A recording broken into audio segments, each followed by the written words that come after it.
खालामनानै सानखांनानै जे बर' थुनलाइ आफादखौ 1952 मायथाइनि दिनैनि सानाव दाफुंनानै लानो हानाय जाहैदोंमोन।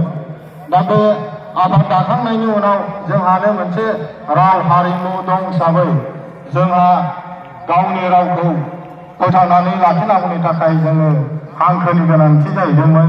दा बे हांखोनि गोनांथि जानायावहाय जोंनि बै समनि सानसुमै बिथांमोनहा 1962 मायथाइनिफ्राय आसाम सरकारनि खाथियाव मेम'रेन्डाम होनानै बा आन्दालन खालामनानै जोङो हांखोनि दाबि दंमोन।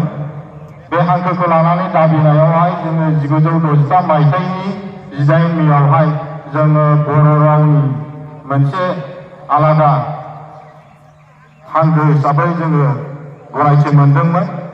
दा बे हांखोआ जाहैबाय असमिया हांखोनिमोन, रावाल' जोंनि बर' रावनि जाहैदोंमोन। नाथाय बेखौ जोंनि बर'फोरा बै समनि सानसुमै बिथांमोना गनायनानै लानो हायाखैमोन। जोङो आलादा जोंहानो मोनसे राव नांगौ, हांखो नांगौ होननानै जोङो रमान स्क्रिप्ट दाबि होनाय जाहैदोंमोन। मुंख्लंफोरानो जाहैबाय नैबे जोंनि मुंख्लं खाम्फायाव सनानि हांखोजों लिरनानै दोनजानाय आमलाराम बर', शिबराम बर', हैथाराम बसुमतारी गासै बिथांमोनखौ लानानै साजिद' बिथांमोना बै सानखालि मुंख्लं जानो गोनां जाहैदोंमोन। गेजेरजों नारा नाथा जुजिनायनि गेजेरजों आरो गोबांथार खामानि मावनायाव गोबां सुबुंफोरा माखासे मुंख्लं जाबावनो गोनां जाहैदों। बिथांमोनानो जाहैबाय बिहुराम बर', मुंख्लं थान्दै दिनेश्वर ब्रह्म, सुबुंथिनि थान्दै मुंख्लं दिनेश्वर ब्रह्म। बिथाङा 2000 मायथाइयाव मुंख्लं जानो गोनां जाहैदों। जे जोंनि बर' रावनि जे हांखो देबनागरि हांखोखौ जोङो मोनखांनायनि उनाव सरकारनि माखासे खैसर खालामनायाव जोङो रमान हांखोखौ जासिनायावहाय गोबां जोंनि गेजेराव बेले बेजे जानायनि गेजेराव जे 2000 मायथाइनि सिम्बोरगावनि जे बर' थुनलाइ आफादनि थान्दै जथुम्मा, बेवहाय माखौ लागोन माखौ दोनगोन जानायावहाय जोङो नैबे जोंनि देबनागरि हांखोखौनो थि खालामनाय जानायावहाय माखासे सुथुरनि आखायाव बिथाङा मुंख्लं जानो गोनां जाहैदों। बेयाव जोङो बिबार बावदों, आलारि सावदों। दा आङो बिथांमोना जेन' जोंखौ गोजौ थानानै अरायबो जोंनि बर' थुनलाइ सिबिनायावहाय खामानि मावनायावहाय मदद हरगोन बेखौ मिजिंथिबाय।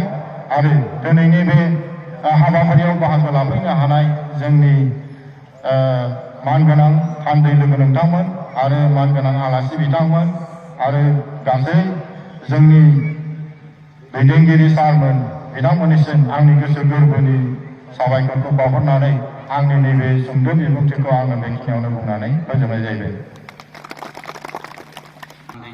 नोंथांमोन जाहाथे बे हाबाफारिखौ बे समावहाय मावफुङो, बेनि थाखाय आं गुरै खावलायनाय थाहैबाय।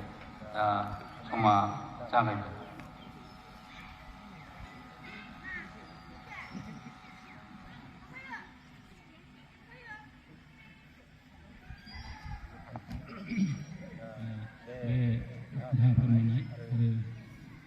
आफादनि मानाव गेदेर आफादगिरि सार आरो बेवहायनो बाहागो लाफैनो हानाय जोंनि लेङाइ आफादगिरि सारमोन आरो लोगो नेहाथारि बिथांमोन आरो बेवहायनो बाहागो लाफैनो हानाय जोंनि पाटगाव गुदि बर' थुनलाइ आफादनि बारग' आफादगिरि सारमोन, नेहाथारि सारमोन आरो बेवहायनो बाहागो लाफैनो हानाय जोंनि थान्दै मेल बेखेवगिरि आलासि सार आरो बेवहायनो बाहागो लाफैनो हानाय जोंनि